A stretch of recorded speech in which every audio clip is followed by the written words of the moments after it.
Добар ден, почитувани, стартува магазинот за родителство 0+ месеци на телевизија Телма. Нема ништо поубаво и поздраво од доењето на своето бебе. Меѓутоа, само 16% од жените успеваат ексклузивно да дојат во првите 6 месеци, односно да го хранат бебето само со мајчино млеко. Зошто е тоа така? Кои се најчестите причини што доведуваат до прекин во доењето? Ќе запрашаме денешната гостинка Јасна Апостолски Николов, меѓународен сертифициран консултант за доење во здраво бебе. Разговорот ќе го проследите веднаш по рекламите. Останете на Телма.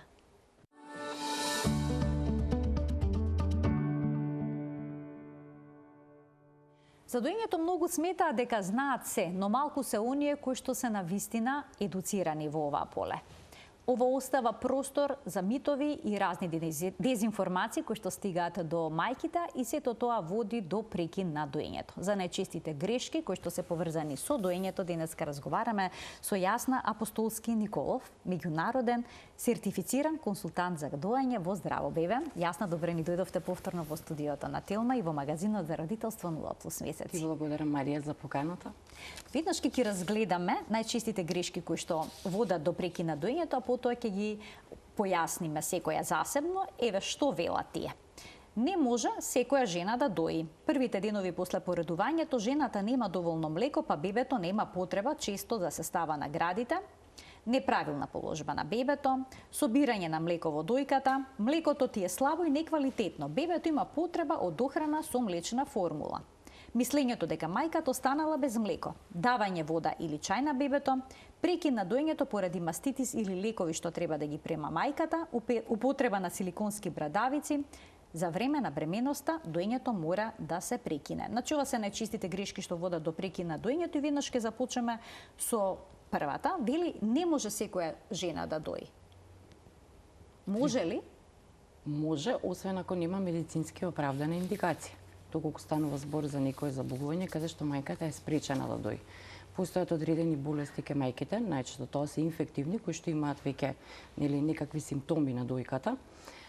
И во тој случај привремено е прекинато доењето. Меѓутоа, доколку станува збор за некое посериозно заболување, да речеме мајки кои што имаат карцином на дојката, нема дојка, направена е мастектомија, во тој случај, ако едната града функционира, мајката може да дои само на една града. И покрај? Да, ако не прима никакви терапии, значи не прима цитостатици кои што се потребни за лекување на таа болест.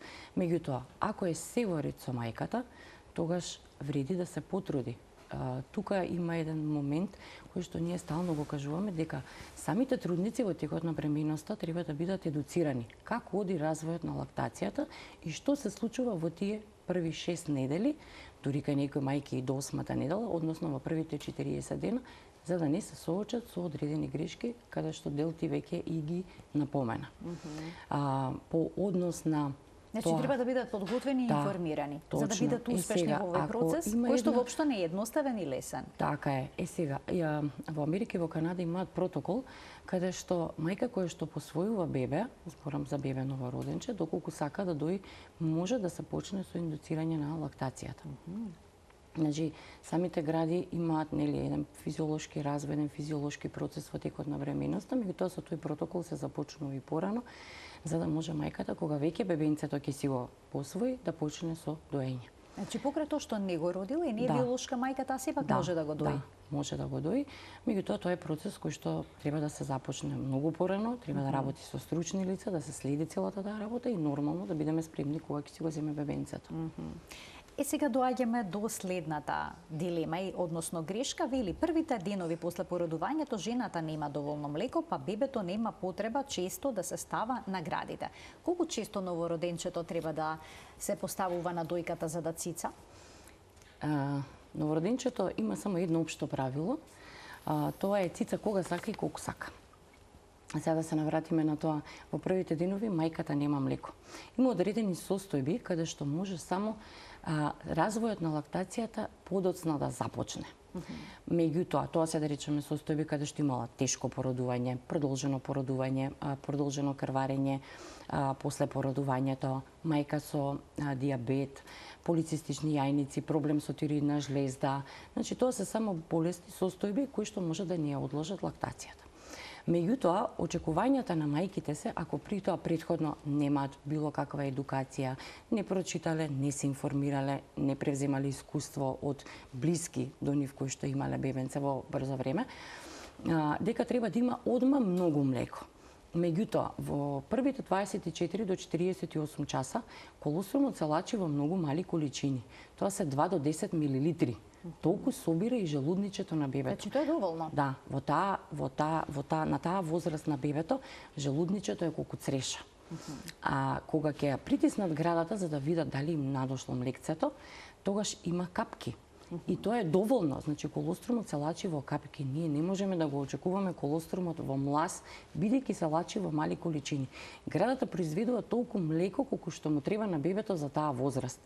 Дури и оние мајки кои што имаат поголема количина на млеко во тој период, се соочуваме со проблем, затоа што толку не му треба на бебето, па мораме ние да ги внимаваме градите, па мора да се домолзуваме после подој, па мора да ги масираме, за да не настане преполнетата дојка.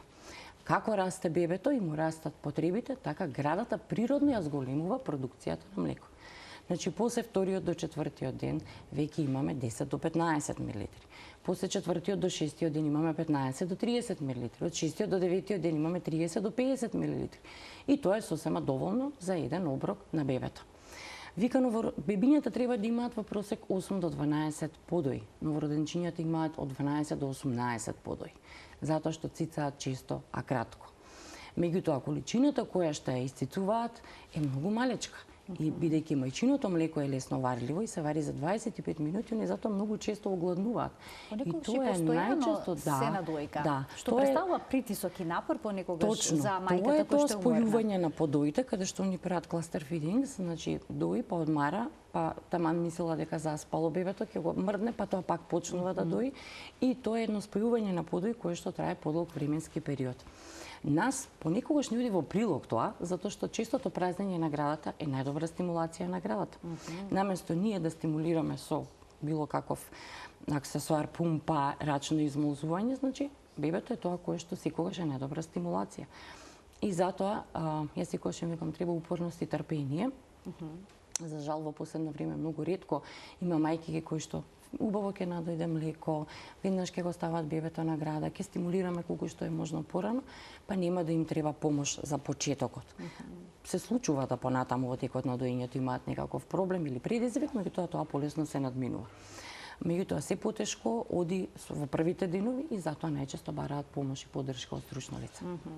Токму во првите денови, како што појаснивте, одиме на следното.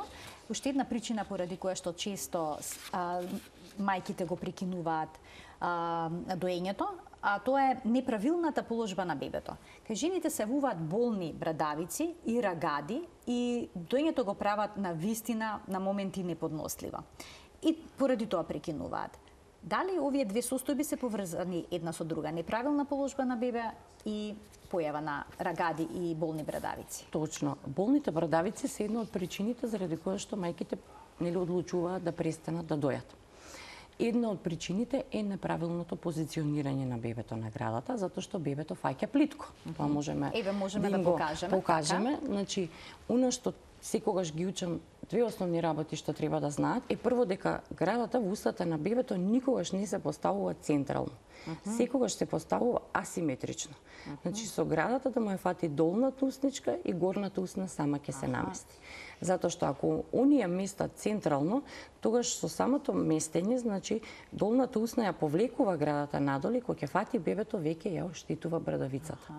Неправилниот фат не само што е причина за оштетување на брадавицата, неправилниот фат е причина и за неадекватен трансфер на млекото. Затоа што ако фаќа плитко бебето, тогаш притиска само на крајот на брадавицата и тука само капе млекцето. Ако се намести длабоко, тогаш го добиваме млекото од каналите и тогаш го добиваме практично тој млас. Јас секогаш им викам, кога сакате да видите дали имате доволно млеко, дали надошло млекото, значи не се стиска на крајот на брадавицата. Како што прават повеќето, се ставаат двата прсти на крајот на ареолата, се обтегнува, па се повлекува према напред. Значи се спуштат двака прстите. Така, и во тој случај го добиваме млазот. Тоа е една од причините заради која што можеме да имаме болни брадавици. Другата причина е преполнетата града. со самото надоаѓање на млекото, ако претходно бебето не сме го ставале во родилиште на града, за и тие 5 мл, 10 мл колострум ги истица, веќе имаме застој во градата и како надоаѓа млекото, градата се преполнува. Со самото преполнување се обтегнува ареолата и ја повлекува брадавицата. И они го позиционираат бебето на града, меѓутоа бебето фаќа плитко затоа што ареолата е тврда. Треба овој дел да се омекне за да може бебето убаво да фати. Друга причина за болните брадавици е било каква орална рестрикција од страна на бебето. Дали се работи за подврзано јазиче или се работи за подврзана горна усна, каде што исто така имаме неправилен фат и веќе брадавицата внатре во устата на бебето се струга. Значи, само ако имаме правилно позиционирање, тогаш брадавиците не треба да болат. Да, инаку на почетокот на секој подој во првите 3 до 4 недели постои една транзиторна болка. Тоа е болка која што нормално се јавува на почеток на секој подој и е многу јака и остра болка. Се додека сензорните неврони на брадавицата не се научат на дразбата од страна на бебето. Меѓутоа, таа е кратка, болно да, меѓутоа исчезнува во текот на подојот. После подојот немаме никакви рагади, никакви промени од страна на брадавицата на мајката. Сега, таа транзиторна болка исчезнува до 3-та и 4-та недела и толку повеќе не треба да биде болно доењето. Доењето треба да биде уживање. Многу често се случува да трпат, се стискаат заби, само колку нели да успеат во доењето. Меѓутоа треба да се најде причината зошто се јавува таа болка. Некогаш се употребуваат специјални креми за помош при болни брадавици и рагади. Дали се тие решение, доколку бебето не е позиционирано правилно? Не се решение. Кремите кои што ги користат, ланолинот, се креми кои што се користат за основна нега на брадавици, секојдневна нега на брадавици. Затоа што и од самите хормонски промени кожата станува посува, подолго време бебето престојува на града, влажни повеќе. И за да спречиме било какво оштетување, во тој случај се мачкаат со ланолин после секој подој. Меѓутоа, доколку имаме било каков проблем кој што предизвикува болни брадавици, рани на брадавиците, во тој случај кремите не помагаат. Во која положба е најдобро да се дои бебето? Точно ли е дека седичката положба е најисправна? Положба за доење нема универзална и најдобра.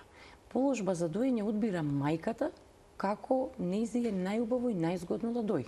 Да речеме, на почетокот, кога се уште во родилиште, најчесто дојат легнати или дојат во биолошка положба.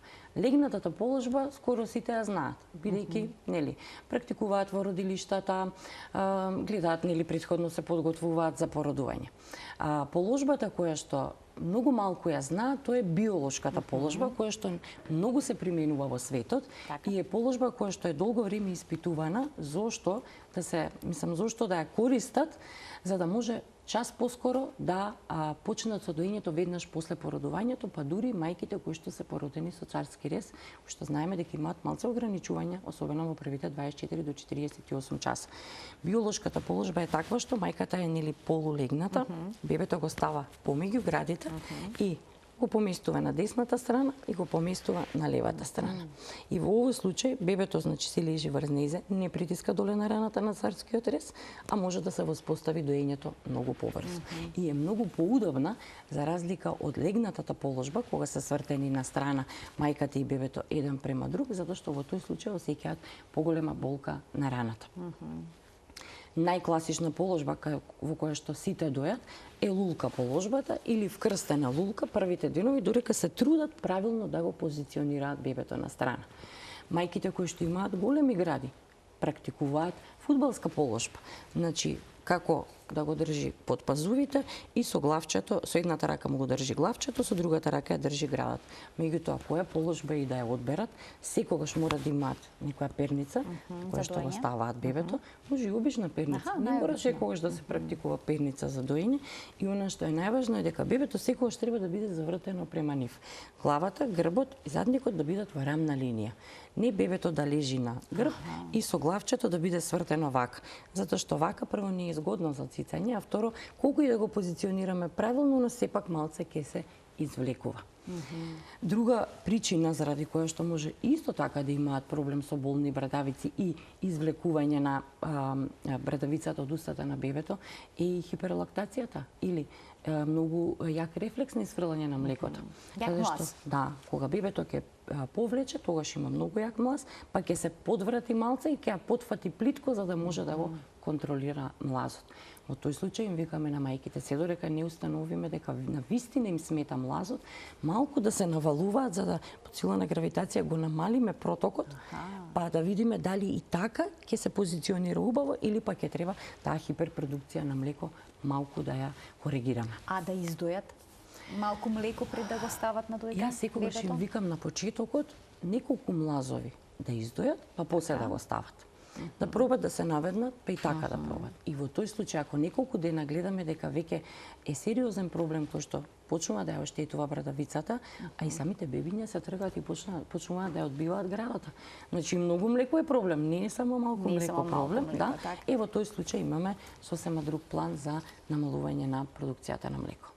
Јас наодиме со следната грешка која што доведува до прекин на доењето, а тоа е собирање на млеко во дојката.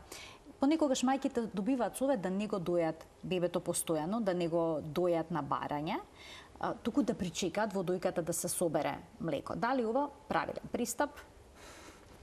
Да, знам дека тоа често ги советуваат, меѓутоа доењето на барање е еден од, да речеме, чекорите за да имаме успешен развој на лактацијата. Оно што го напоменав на почетокот. Колку почесто ја празниме градата, толку градата добива сигнал дека треба да прави повеќе млеко. Така, но тие веруваат дека со доењето на барање ќе останат без млеко. Нема да останат без млеко. Градата никогаш не останува без млеко. Само се намалува млазот на исфрлање на млекото. Истото се случува и во текот на подојот. На почетокот, рефлексот на исфрлање на млеко ги прави млазовите да се појаки. Во текот на подојот веќе млазот се намалува. Они на почетокот ги слушаат голтките дека се позвучни и цицањето, доењето на почетокот, односот на повлекување на доење и голтање е 1:1, а во текот на подојот е 3:1. 3 пати повлекува, па еднаш голта. И они тука мислат дека веќе снемува млеко во градата. Не снемува, само се намалува рефлексот на исфрлање на млекото. Што е подобро, доење на барање или пак според часовник? Според часовник, значи на 2 часа, на 3 часа, на 4 часа. Кај новороденче во првите 6 недели не можеме да речеме дека треба да биде на 2 часа и на 3 часа, освен ако мајката нема убаво веќе развиена лактација, па самото бебе се задоволува со подојот и може да не биде мирно 2 часа. Значи, ако ние ги ограничиме на час, тогаш е тотален хаос дома. Нека и сите нормално, ке оние кои што оди поспоро развојот на лактацијата. Друго, бебето никогаш бара да биде и награда затоа што едноставно сака да се смири. Не секој плач ние треба да го поврзуваме со јадење, па да речеме чекај сега 2 сата не поминале да му дадеме на бебето да цица. Има бебиња кои што цицаат помалку, има бебиња кои што цицаат одеднаш повеќе. Затоа за секоја мајка и секој бебе индивидуален пар. Меѓутоа, онаа количина која што ја цицаат ниту едно новороденче во првите 6 недели не може да го задоволи 2 и 3 часа. Освен ако на вистина немаме убаво развиена лактација, па тогаш да речеме стварно го задоволува, оставајте го да спие 2 часа.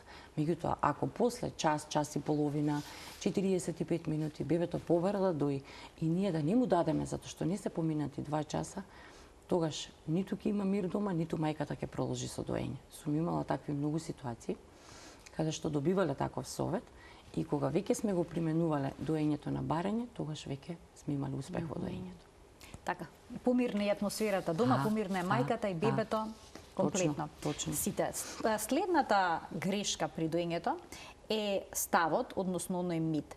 Млекото ти е слабо и неквалитетно, бебето има потреба од дохрана со млечна формула. Сега јасна, постои ли слабо и неквалитетно млеко? Не постои. Но кога ќе се измолзат на почеток, кога ќе издојат млеко, некога жените забележуваат капки вода. И велат млекото е воденесто, млекото е чиста вода.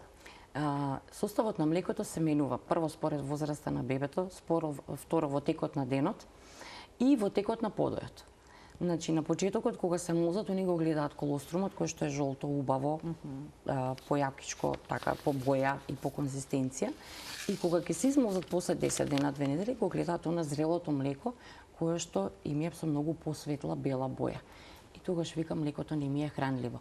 Тоа е еден мит кој што многу одамна останал, дека нели нашите баби се уште викаат ама да не е хранливо млекото. Да не ти е слабо млекото. Да не ти е млекото. слабо млекото, да. Ако мајката има редовна исхрана, во тој случај, значи редовна исхрана збориме за во сите нормално развиени земји. Дури и во руралните подрачја го форсираат доењето како начин на исхрана подобро отколку да се спрема адаптирано млеко каде што па нема услови за хигиена. Значи ова е побезбедниот метод, иако они се со исхрана многу по-оскудни за разлика од развиените земји. Не треба, значи поделба на слабо и јако млеко не постои. Или имаме доволно да ги задоволиме потребите на бебето, или немаме, па треба да работиме на стимулација за развој на лактацијата. Како треба да се храни мајката што дои за да има повеќе млеко? Експертите во светот што работат на поле доење, да, веќе споменавте дека повеќе да, млеко и не е така добра опција. Мајката треба да има една богата и разноврсна исхрана. Значи овош е зеленчук, протеинска исхрана, месо, млеко, млечни производи. Доколку има било каков проблем кај бебето, зборуваме за одредени интолеранции, тоа се покажува преку друга симптоматологија каде што педиатрите веќе и поставуваат ограничување во однос на исхраната. Значи може да јадат се? Се можат да јадат, да. Она што е најважно е да внесуваат течности. Во текот на денот хидратацијата неизина е многу важна. Значи треба 2 до 3 литри течности да внесува, па дури и до 3,5 течности во текот на летниот период. Исто 3,5 течности ако мајката вежба, се бави со некој спорт, а при тоа се уште дои. Меѓутоа, мора да биде исхраната разноврсна, затоа што за квалитетот на млекото и онака како што треба да биде по состав, ќе си се црпи од организмот на мајката. Меѓутоа, незиниот организам ќе страда ако она има било какви ограничувања. Од друга страна, особено во последниот период, имав мајки кои што сакаа барем малку да намалат во тежина, па има некакви програми за исхрана кои што им се дадени нели од нутриционисти.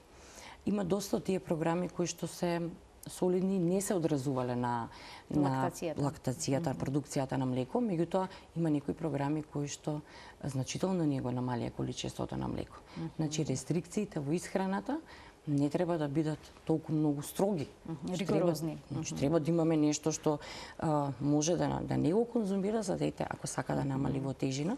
Меѓутоа јас стално им викам со доењето се намалува пола килограм месечно во првите 6 месеци.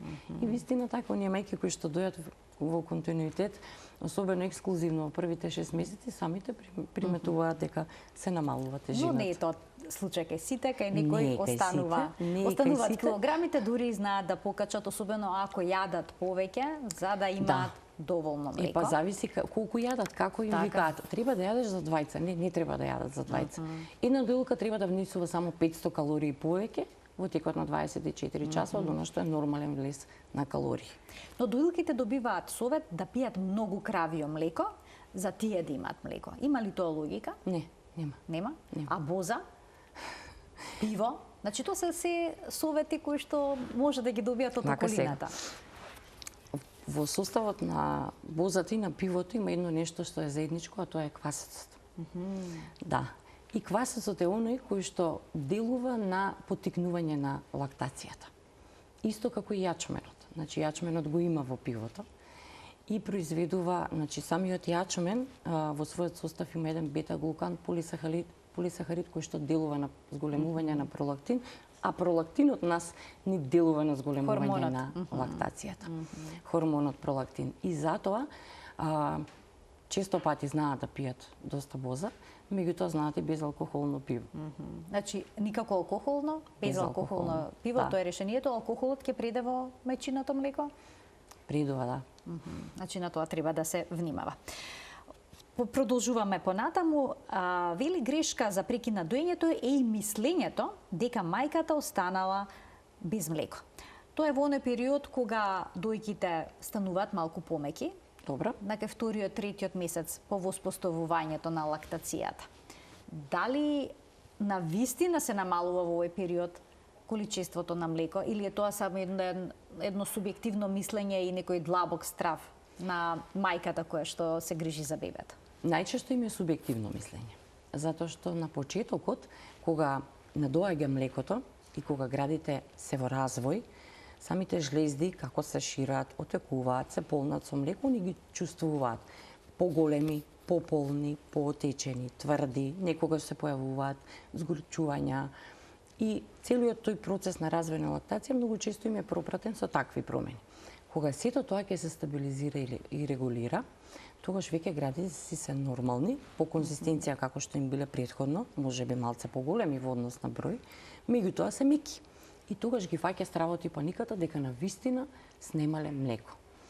Од друга страна и бебињата кои што на почетокот цицале подолг временски период, значи време траењето на еден подој било подолго, па траело тоа, па чести се подоите, веќе стануваат малку поголемки, градата веќе произведува поголема количина на млеко и цицаат за многу краток временски период, но поголема количина на млеко. И одеднаш градата која што на низи е полна, ќе ја спласне.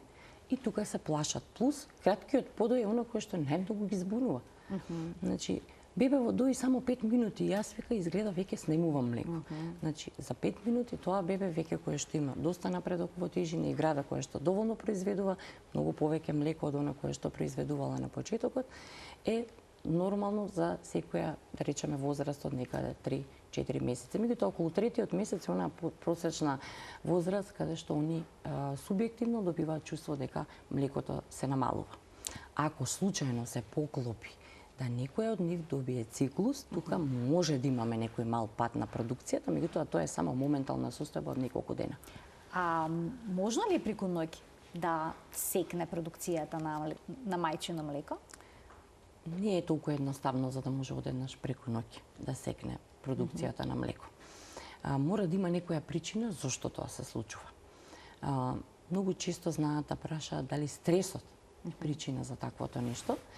Меѓутоа и стресот, самата стресна состојба како состојба доведува до зголемување на нивото на кортизолот, на допаминот, кои што го инхибираат пролактинот. И тука имаме намален рефлекс на исфрлање на млекото.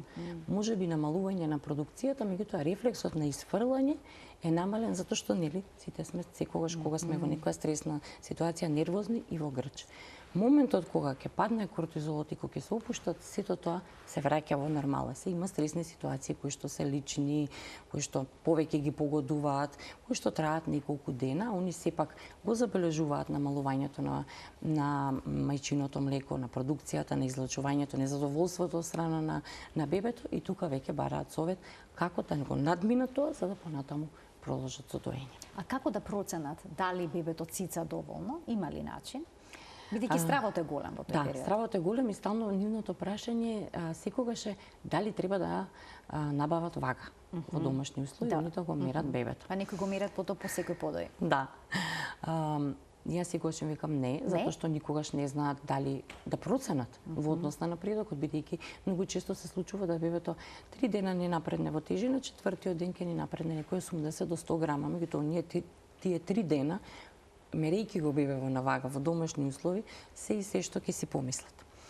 Она што нив треба да им биде добар показател се мокрите пелени, значи веќе после четвртиот ден треба да имаме 5 до 6 мокри пелени во 24 часа и бојата на изметот да биде златно-жолта.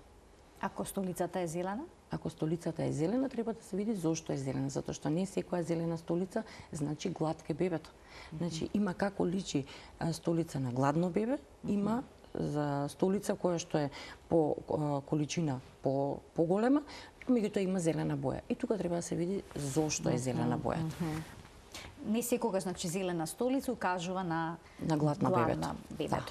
Одиме понатаму, вели грешка, уште една, давање вода или чај на бебето. Светската здравствена организација советува ексклузивно доање во првите 6 месеци на бебето, односно хранење само со мајчино млеко и велат нема потреба ниту од вода, ниту од чај. Доколку се даваат, може ли тоа да доведе до прекин на доењето? Точно така вели Светската здравствена организација и ние ги советуваме дека Вода апсолутно немаат потреба да даваат, бидејќи мајчиното млеко е 80% вода и ги задоволува сите потреби за хидратација кај бебето.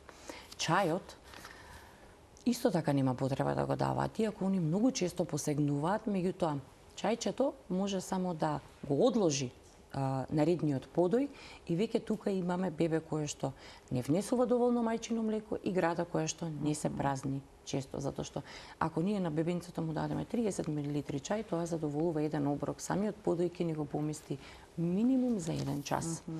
Значи тоа автоматски значи помала стимулација на водата. Помала стимулација на градата. Затоа им велиме нема потреба од давање на вода и на чај. Туку да си останеме на ексклузивно доење, секако примаат доста суплементи кои што мора да ги примаат, не им треба ниту чај, не им треба вода. Во текот на топлите денови? Не им треба вода ако се бебињата на доење. Ако се на доење, значи немаат потреба од вода. Немаат потреба. Тоа е убаво да До се 6-тиот месец. До 6-тиот, првите 6 месеци, значи нема потреба воопшто да се додаде вода. Веќе кога внесуваат храна, тогаш самите педиатри советуваат да помалку се внесува водата, се запознава бебето со водата, бидејќи таа нема вкус и они не ја сакаат. Така обично не ја сакаат, не сакаат да пијат. И најчесто да речеме тие бебиња кои што викаме страшни цицачи, после оброкот цицаат пак. Значи ја избегнуваат водата, туку си го одбираат мајчиното млеко. За да си ја згаснат жета. Ќе ги поканиме гледачите да постават нивни прашања на нашата страница на Facebook Телма Амбуланта _0 плюс месеци на телевизија Телма. Можете да споделите ваше искуство со доењето, можеби успешна приказна или пак неуспешна приказна, секако некое прашање кое што е поврзано со воспоставувањето на процесот на доењето. Продолжуваме јасна понатаму, вели прекин на доењето поради маститис или лекови што треба да ги прима мајката. Маститисот е честа причина за прекин на доењето. Можете да ни објасните како изгледа маститисот и дали повторувачките маститиси сепак можеби некогаш треба да бидат причина за прекин на доење? Прво да објасниме дека маститот представува воспаление на млечниот канал. И најважно дека може да биде од инфективна и неинфективна природа. Кога станува збор за мастит, воспаление од неинфективна природа, често пати нешто довело до тоа. Меѓутоа, кај нас сите они, секој проблем со градата го поврзуваат веднаш со мастит. Значи, дури запушен млечен канал, некаков блокиран млечен канал, застој во градата, застој во целиот лобус, било какво црвенило, сето тоа веднаш го поврзуваат со мастит и викаат сега јас дали ќе треба да престанам да дојам. Јас затоа им велам на секоја промена треба да реагираме брзо за да не дојдеме во таков стадиум, затоа што едно мало запушување на каналчето прави да тој канал не е проводен, значи мајчиното млекце не може да излегува од градата, како имаме, а другите при тоа добро функционираат во останатите лобуси. Како стимулираме и не доаѓа млеко во тој канал, веќе имаме нагоре застој кој што прави оток и ги блокира соседните лобуси. И сето тоа ден за ден се генерализира на целата града. Од тие причини секогаш им велам било каква промена на време да ја детектираме за да не дојдеме до посериозен проблем. Исто така, втората работа која што ги советувам е никогаш да не прават груби масажи, затоа што грубите масажи се контраиндицирани кога станува збор за било каква промена на градата. А опичето го прават? Сите го прават. Значи, благите масажи се оние кои што можат повеќе да ни помогнат. Јас имав последниве година-две мајки кои што со грубите масажи направија проблем и дојдоа до момент на абсцес. Дури земаат и шишења со топла вода и со шиша и со шишето масираат. Меѓутоа ние никогаш не знаеме тоа грудче внатре, тој застој внатре, таа промена внатре што е? Дали е едноставно само застоено мајчино млеко, сгручено мајчино млеко или станува збор за инфективен процес. Ако станува збор за инфективен процес, ние многу лесно можеме да го прошириме на останатите лобуси. Многу внимателно во таква ситуација. Точно. Значи, друго е кога некој знае да види, да пипне, да осети, ќе појдат на ехо, па ќе видат, ќе знаеме што се случува. Самите никогаш не знаеме што имаме внатре и што треба да правиме. Во многуте ситуации кои што сум ги имала во изминативе 4,5 години откако ја работам оваа работа, многу ретко сме имале потреба да целиот тој проблем го решиме со пиење на антибиотик. Затоа што не станувало збор за инфективен процес, туку станувало збор за застој во градата. Во тој случај бебето може да цица од таа дојка? Да, ако станува збор за неинфективен мастит, може. Ако сме дојдени до момент пред абсцес, бебето може да цица. А ако веќе имаме абсцес, тоа е на собирање на гнојна колекција, тогаш веќе бара хируршка интервенција, каде што мора да се направи засек да се издренира тој инфективен процес. Ден, два, три престануваме со доење, меѓутоа мора да ја празниме градата. Значи, ние мораме да ја стимулираме за да може понатаму да си продолжи со продукцијата на млеко. И после тоа, како веќе целиот тој процес ќе се смири, тогаш мајката може да продолжи со доење и на таа града. На другата града може да дои во целиот тој период, додека се санира процесот на болната града. Кога мајката е болна, е настината, да речем има грип, може ли да го дои бебето? И Може. тоа е исто причина, да речат, јас ќе го прекинам доењето за да не го разболам бебето. Причина да прекинат и причина да ги дојат со маски. Меѓутоа, со самото доење, преку мајчиното млеко, мајката ги пренесува антителата кои што веќе во незиниот организам се створиле против тој одреден вирус. Така да слободна мајката кога е болна, кога има грип, може да продолжи со доење. А што е со оние жени кои што мора да примаат некаква терапија? Неизбежна кога е терапијата. Дали доењето мора веднаш да запре? Не.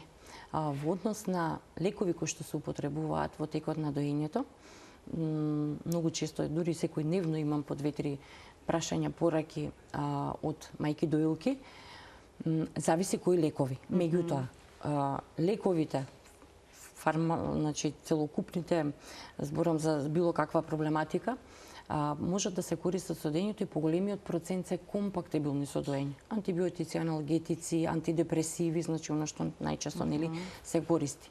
Она што е контраиндицирано за употреба кај мајка доилка, тоа се цитостатиците, Така? тешки антидепресиви, меѓутоа тоа е многу мала група на антидепресиви кои што се даваат кај потешки нели ментални пореметувања или психолошки проблеми кај мајката.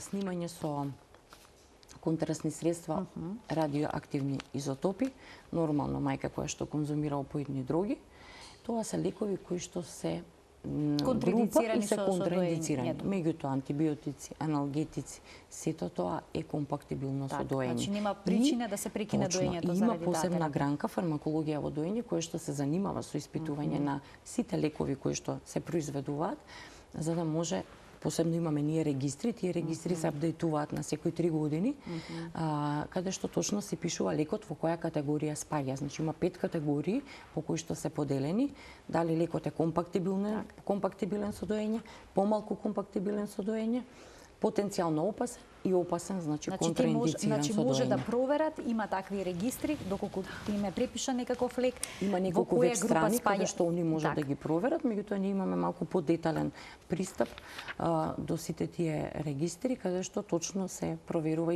и за многу други работи, и за снимањето. Имаме доста прашања од гледачи, јас не знам точно колку имаме до крајот на денешната емисија, пред да преминеме на силиконските брадавици, еве неколку прашања од гледачки, вели дали имате некаков совет за мајки вегетаријанки што не јадат месо и риба? Мајките вегетаријанки има едно правило кое што мора да го почитуваат. Тоа е да се контролира витаминот B12 во нивниот организам. Доколку постои намален процент од референтните вредности кои што треба да ги има мајката, тогаш треба да се внесува дополнително витамин B12. Со оглед на тоа дека нели месото не е она кое што ни го дава тој протеински внес, тогаш мајката треба да зголеми храна богата со протеини, која што нели е вон месото и производите од месо. Имаме 2 прашања од гледачки кои што се бремени. Едната вели дека има чувствува чешање сврап на брадавиците, дали е тоа проблем за време на бременоста, а другата прашува дали треба брадавиците со пешкир да ги трие за да може да има успешно доење. Тоа е совет од старите акушери и гинеколози нас и во училиште кога бевме во средно, тоа ни го кажува. Демек може да ги советувате мајките. нема значење затоа што до крајот на бременоста може уште повеќе градата да се зголеми, меѓутоа нема штета. Така да доскоро беше дека не смееме никаква дразба да имаме на брадавиците затоа што може да предизвикаме контракции, меѓутоа сега и измозувањето пред породувањето го советуваат за да имаме нели стимулација на градата.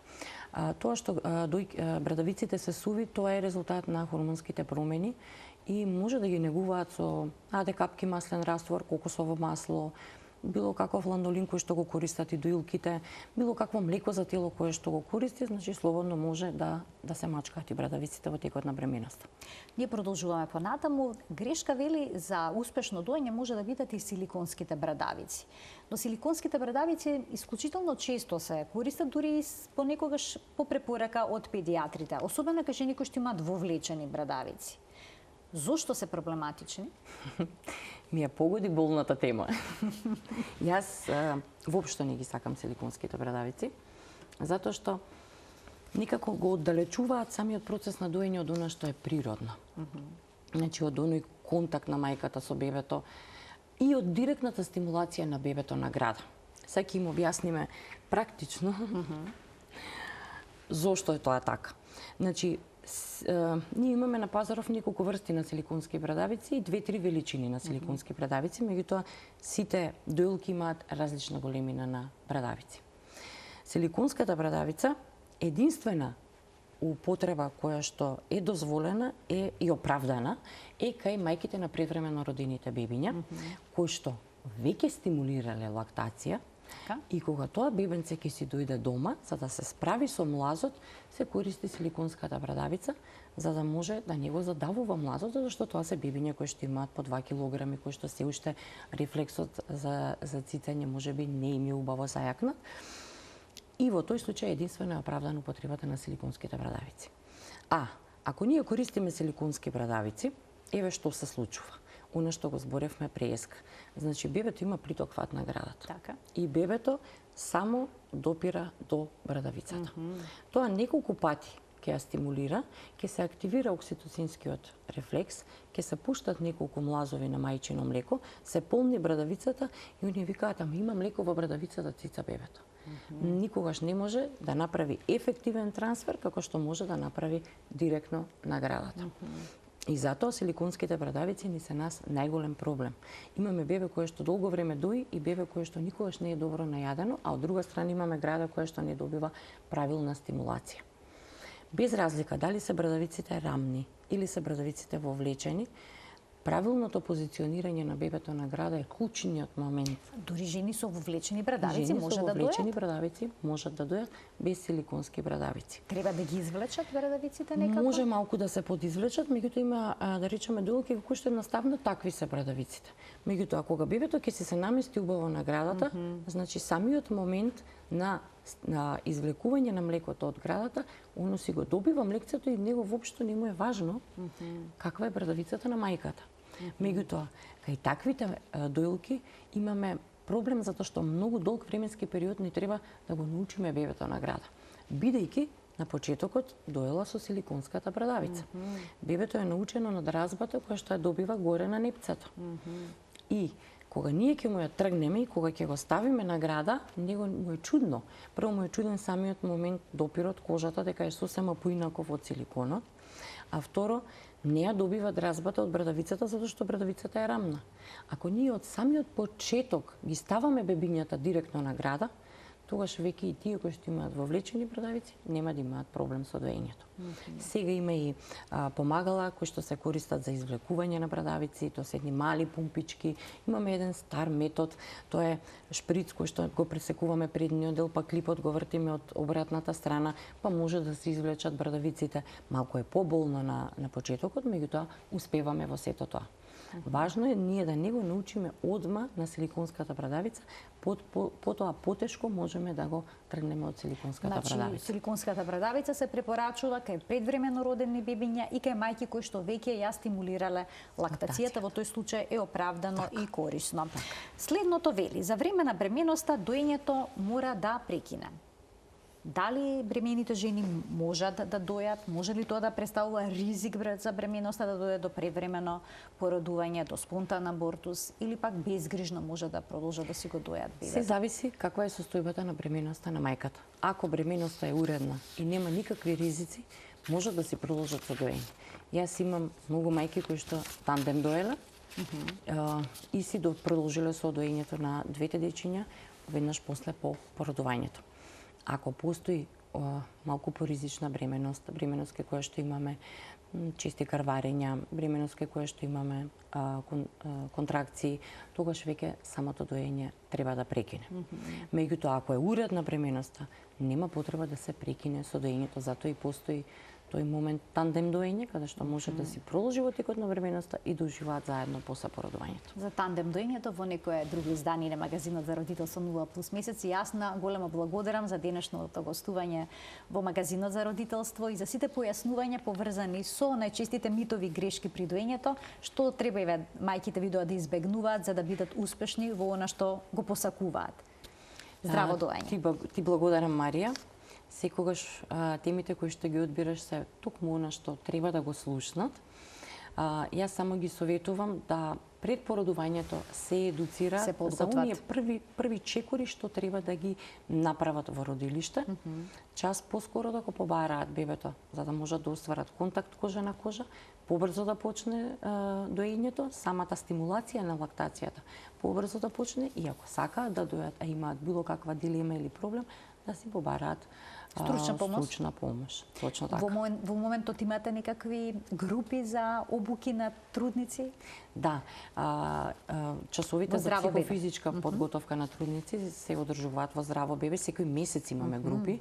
Она што посебно ме радува е што секој месец групите се поголеми и поголеми. Дури и мајки од други градови кои што онлайн ги следат часовите.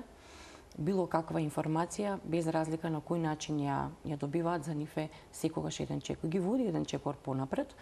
На часовите за психофизичка подготовка на трудници имаме 2 часа за доење, кои што ни се малку, меѓутоа јас секогаш им викам барем основните работи да ги научите, за да можете во родилиштето побрзо да започнеме со доење и да стимулираме лактација и да знаете, ако понатаму ви треба помош, дека можете да побарате или некој минимален предизвик како да го надминете. Психички да бидат подготвени, тоа е исклучително важно. Бидејќи сериозен предизвик. Па они секогаш раѓањето го сметаат за поголем предизвик, меѓутоа откако ќе се породат, викаат имаше ти право, доењето е поголем предизвик од породувањето. Јасно благодарам уште еднаш. И се гледаме во некоја друга пригода.